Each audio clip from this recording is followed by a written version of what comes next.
ಮನುಷ್ಯ ಸತ್ತೋಗಿದ್ದಾನ ಅಥವಾ ಮನುಷ್ಯತ್ವ ಸತ್ತೋಗಿದೆಯಾ ನನಗೇನು ಗೊತ್ತಾಗ್ತಾ ಇಲ್ಲ. ಈ ದೃಶ್ಯ ನೋಡಿದ ಮೇಲಂತೂ ಮನಸ್ಸಿಗೆ ಭಾಳ ಬೇಜಾರಾಗುತ್ತೆ. ಯಾಕಂದರೆ ಸಾವಿರಾರು ಜನ ಓಡಾಡುವಂಥ ಸ್ಥಳದಲ್ಲಿ ಒಬ್ಬರು ಮಹಿಳೆ ಸಾವು ಬದುಕಿನ ಮಧ್ಯೆನೇ ಹೋರಾಡ್ತಿದ್ದಾರೆ ಅಂತಲೇ ಹೇಳ್ಬೋದು. ಅವ್ರು ಒಳ್ಳೆಯವರ ಕೆಟ್ಟವರ ಅದು ಬೇಡ, ಮನುಷ್ಯತ್ವ ಮಾನವೀಯತೆ ಅನ್ನೋದು ಮನುಷ್ಯನಿಗೆ ಬಹಳ ಮುಖ್ಯ. ಅವ್ರಿಗೆ ಎಂಥ ಶತ್ರುಗಳೇ ಆಗಿದ್ರೂ ಕೂಡ ಸಾಯೋ ಪರಿಸ್ಥಿತಿಯಲ್ಲಿ ಬಾಯಿಗೆ ನೀರು ಬಿಡಬೇಕು ಅಂತೇಳಿ ಭಗವಂತ ಹೇಳ್ತಾನೆ. ಅದೇ ಸಾವು ಬದುಕಿನ ಮಧ್ಯೆ ಹೋರಾಡ್ತಿದ್ರು ಕೂಡ ಸಾವಿರಾರು ಜನ ಅಲ್ಲಿ ಓಡಾಡ್ತಿದ್ರು ಕೂಡ ಯಾರೂ ಕೂಡ ಅವರ ನೆರವಿಗೆ ಬರಲಿಲ್ಲ.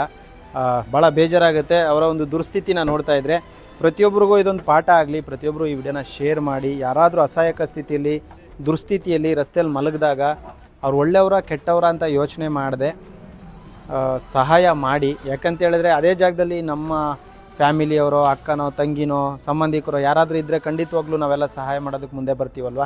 ಸೊ ಇದನ್ನು ಅದೇ ರೀತಿ ಅಂತ ನಾವೆಲ್ಲ ಭಾವಿಸ್ಬೇಕಾಗುತ್ತೆ. ಸೊ ದಯವಿಟ್ಟು ಪ್ರತಿಯೊಬ್ಬರು ಕೂಡ ಈ ವಿಡಿಯೋನ ಶೇರ್ ಮಾಡಿ. ಈ ಮಹಿಳೆ ಯಾರಂತ ನನಗೆ ಗೊತ್ತಿಲ್ಲ.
ನಮಸ್ಕಾರ, ನಾನು ನಿಮ್ಮ ಪ್ರೀತಿಯ ಜನಸ್ನೇಹಿ ಯೋಗೇಶ್. ಮೊದಲನೇದಾಗಿ ಮನುಷ್ಯ ಸತ್ತೋಗಿದ್ದಾನ ಅಥವಾ ಮನುಷ್ಯತ್ವ ಸತ್ತೋಗಿದೆಯಾ ನನಗೇನು ಗೊತ್ತಾಗ್ತಾ ಇಲ್ಲ. ಈ ದೃಶ್ಯ ನೋಡಿದ ಮೇಲಂತೂ ಮನಸ್ಸಿಗೆ ಭಾಳ ಬೇಜಾರಾಗುತ್ತೆ. ಯಾಕಂದರೆ ಸಾವಿರಾರು ಜನ ಓಡಾಡುವಂಥ ಸ್ಥಳದಲ್ಲಿ ಒಬ್ಬರು ಮಹಿಳೆ ಸಾವು ಬದುಕಿನ ಮಧ್ಯೆನೇ ಹೋರಾಡ್ತಿದ್ದಾರೆ ಅಂತಲೇ ಹೇಳ್ಬೋದು. ಅವ್ರು ಒಳ್ಳೆಯವರ ಕೆಟ್ಟವರ ಅದು ಬೇಡ, ಮನುಷ್ಯತ್ವ ಮಾನವೀಯತೆ ಅನ್ನೋದು ಮನುಷ್ಯನಿಗೆ ಬಹಳ ಮುಖ್ಯ. ಅವ್ರಿಗೆ ಎಂಥ ಶತ್ರುಗಳೇ ಆಗಿದ್ರೂ ಕೂಡ ಸಾಯೋ ಪರಿಸ್ಥಿತಿಯಲ್ಲಿ ಬಾಯಿಗೆ ನೀರು ಬಿಡಬೇಕು ಅಂತೇಳಿ ಭಗವಂತ ಹೇಳ್ತಾನೆ. ಅದೇ ಸಾವು ಬದುಕಿನ ಮಧ್ಯೆ ಹೋರಾಡ್ತಿದ್ರು ಕೂಡ ಸಾವಿರಾರು ಜನ ಅಲ್ಲಿ ಓಡಾಡ್ತಿದ್ರು ಕೂಡ ಯಾರೂ ಕೂಡ ಅವರ ನೆರವಿಗೆ ಬರಲಿಲ್ಲ.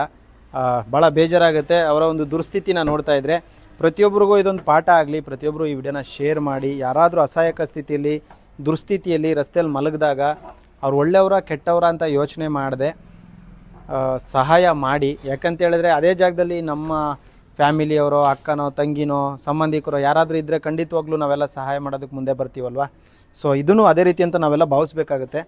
ಸೊ ದಯವಿಟ್ಟು ಪ್ರತಿಯೊಬ್ಬರು ಕೂಡ ಈ ವಿಡಿಯೋನ ಶೇರ್ ಮಾಡಿ. ಈ ಮಹಿಳೆ ಯಾರಂತ ನನಗೆ ಗೊತ್ತಿಲ್ಲ.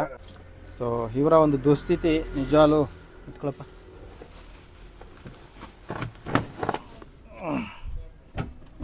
ಇವರು ಯಾರು ಏನು ಯಾವ ಮಾಹಿತಿನೂ ಗೊತ್ತಿಲ್ಲ ನನಗೆ. ನನಗೇನು ಸಂಬಂಧಿಕರು ಅಲ್ಲ, ಬಂಧುನೂ ಅಲ್ಲ, ಬಳಗನೂ ಅಲ್ಲ. ಮಾನವೀಯತೆ, ಮನುಷ್ಯತ್ವ.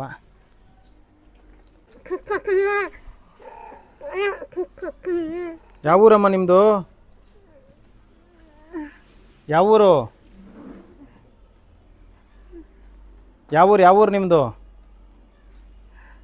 ನಮಸ್ತೆ. ಯಾವ ಊರು? ಗೊತ್ತಿಲ್ವಾ? ಸೊ ದಯವಿಟ್ಟು ಇವರ ಪರಿಸ್ಥಿತಿ ಹೇಗಿತ್ತು ಅಂತ ನೀವೆಲ್ಲ ವಿಡಿಯೋದಲ್ಲೇ ಗಮನಿಸ್ಬೋದು. ನಿಜವಾಗ್ಲೂ ಮನುಷ್ಯರು ಪ್ರಾಣಿಗಳಿಗಿಂತ ಕ್ರೂರವಾಗಿ ಬದುಕೋದು ತುಂಬ ಕಷ್ಟ. ಯಾಕಂತ ಹೇಳಿದ್ರೆ ಅಲ್ಲಿ ಬಿದ್ದಿದ್ದ ಸ್ಥಿತಿ, ಅವ್ರು ಇದ್ದಿದ್ದ ಸ್ಥಿತಿ, ನರಳಾಡ್ತಿದ್ದ ಸ್ಥಿತಿ, ನೀರು ಕೊಡೋರು ದಿಕ್ಕಿಲ್ಲ, ಊಟ ಕೇಳಿರೋ ಎಷ್ಟು ದಿನ ಆಯಿತು ಅಮ್ಮ ಊಟ ಮಾಡಿ ನೀರು ಕುಡ್ದು. ಗೊತ್ತಿಲ್ಲ ಅವ್ರು ಒಳ್ಳೆಯವರ ಕೆಟ್ಟವರ, ನನಗೇನು ಗೊತ್ತಿಲ್ಲ. ಬಟ್ ಮಾನವೀಯತೆಯಿಂದ ಇಲ್ಲಿ ಕರ್ಕೊಂಬರೋ ಪ್ರಯತ್ನ ಮಾಡಿದ್ದೀವಿ. ದಯವಿಟ್ಟು ವಿಡಿಯೋ ಶೇರ್ ಮಾಡಿ. ಇವ್ರು ಯಾರು ಏನು ನನಗೆ ಸರಿಯಾದ ಮಾಹಿತಿ ಇಲ್ಲ. ದಯವಿಟ್ಟು ಪ್ರತಿಯೊಬ್ಬರು ಕೂಡ ಈ ವಿಡಿಯೋನ ಶೇರ್ ಮಾಡಿದ್ರೆ ಅವ್ರ ಮನೆಯವ್ರಿಗೆ ಯಾರಿಗಾದ್ರೂ ತಲುಪ್ಬೋದು. ಇವರು ತಾವರೆಕೆರೆ ಹತ್ರ ಹೆಂಗೆ ಬಂದರು ನನಗೆ ಗೊತ್ತಿಲ್ಲ.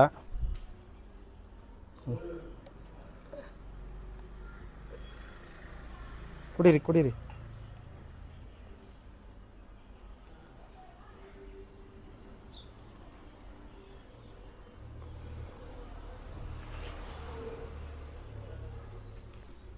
ಕುಡೀರಿ ಕುಡೀರಿ.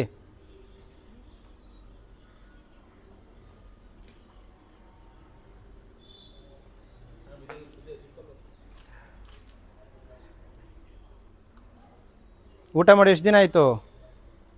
ಊಟ ಮಾಡಿದ್ದೀರಾ ಅಮ್ಮವ್ರೆ? ಊಟ ಮಾಡಿದ್ದೀರಾ? ಊಟ ಮಾಡಿದ್ದೀರಾ?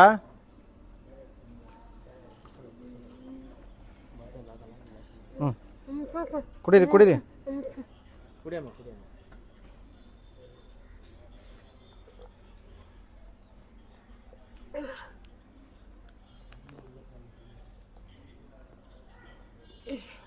ತೊಳಿ ನಂಚೂರು ಇದು ಕುಡಿದ್ಬಿಡಿ. ಇದು ಯಾವೂರು ಅಮ್ಮ? ಯಾವೂರು? ಹಾಂ ಯಾವೂರು? ಹಾಂ ಕಮಲಾನಗರನಾ? ಯಾವೂರು? ನಿಮ್ಮ ಹೆಸರೇನು? ಕನ್ಯಾಕುಮಾರಿ. ನಿಮ್ಮ ಹೆಸರು? ಕನ್ಯಾಕುಮಾರಿನಾ? ಊರು ಯಾವುದು? ಹಾಂ ಯಾವುದು? ಭಕ್ತರಸಳ್ಳಿನಾ? ಯಾವೂರು ನಿಮ್ಮದು? ಸ್ನೇಹಿತರೆ, ಅವ್ರಿಗೆ ಸರಿಯಾಗಿ ಮಾತಾಡೋ ಸ್ಥಿತಿಯಲ್ಲಿ ಅವರಿಲ್ಲ. ದಯವಿಟ್ಟು ಈ ವಿಡಿಯೋ ನೋಡೋ ಅಂಥವ್ರು ಪ್ರತಿಯೊಬ್ಬರು ಕೂಡ ಈ ವಿಡಿಯೋ ಶೇರ್ ಮಾಡಿ. ಇವ್ರ ಬಗ್ಗೆ ಏನಾರು ಹೆಚ್ಚಿನ ಮಾಹಿತಿ ಇದ್ದರೆ ಜನಸ್ನೇಹಿ ಆಶ್ರಮಕ್ಕೆ ತಿಳಿಸ್ಕೊಡಿ. ನಮ್ಮ ತಾವರೆಕೆರೆ ಪೊಲೀಸ್ ಸ್ಟೇಷನ್ ವ್ಯಾಪ್ತಿಯಿಂದ ಇವ್ರನ್ನ ಕರ್ಕೊಂಬಂದಿರ್ತೀವಿ. ಭಾಳ ಬೇಜಾರಾಗುತ್ತೆ, ಭಾಳ ನೋವಾಗುತ್ತೆ. ಮನುಷ್ಯ ಜನ್ಮ ಇಲ್ಲಿಗೆ ಕೊನೆ ಆಗಲಿ, ನಂದಾಗಲಿ, ಇವ್ರದ್ದಾಗಲಿ, ನಿಮ್ಮದಾಗಲಿ ನಂಗೆ ಗೊತ್ತಿಲ್ಲ. ನನಗಂತೂ ಮನುಷ್ಯ ಜನ್ಮದ ಅವಶ್ಯಕತೆ ಇಲ್ಲ. ಸೊ ಭಾಳ ಬೇಜಾರಾಗುತ್ತೆ, ಭಾಳ ನೋವಾಗುತ್ತೆ. ಒಳ್ಳೆಯದಾಗಲಿ ಎಲ್ರಿಗೂ. ಶನೀಶ್ವರ ಸ್ವಾಮಿ ಎಲ್ರಿಗೂ ಒಳ್ಳೇದು ಮಾಡಲಿ. ನಮಸ್ಕಾರ.